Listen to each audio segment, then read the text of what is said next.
Dom Virgílio suba Parlamento Nacional, teto de dia política, revisão Constituição, no nebele lori benefício para povo no nação.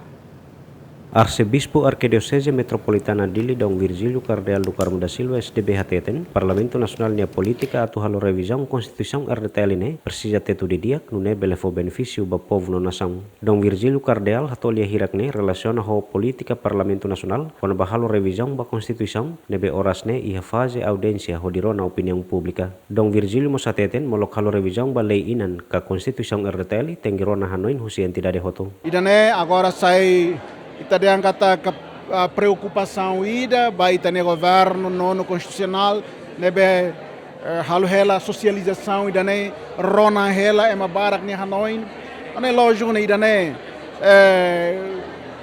buat nebe agora lá hela Hanoi buat idane nebe agora primeiro passo ne dia primeiro passo buka tu rona ema barak ni Hanoi kodi rona ne ma kodi bela hare to hare se necessário duni atu bela hala mudança galai e Hanoi atu halo be revisão da ne vai ter constituição. Então nós ainda ne primeiro nós los duni ita precisa, mas be precisa prudência. Lá nem halo de dia atu não ne abam vai ruta decisão ita foti se linha dia narsanos povo ainda ne maxei e assumi duni. Então nós buat outro ne lá ia botir ne impossível. Sempre ia dalan, mas be sempre precisa tempo.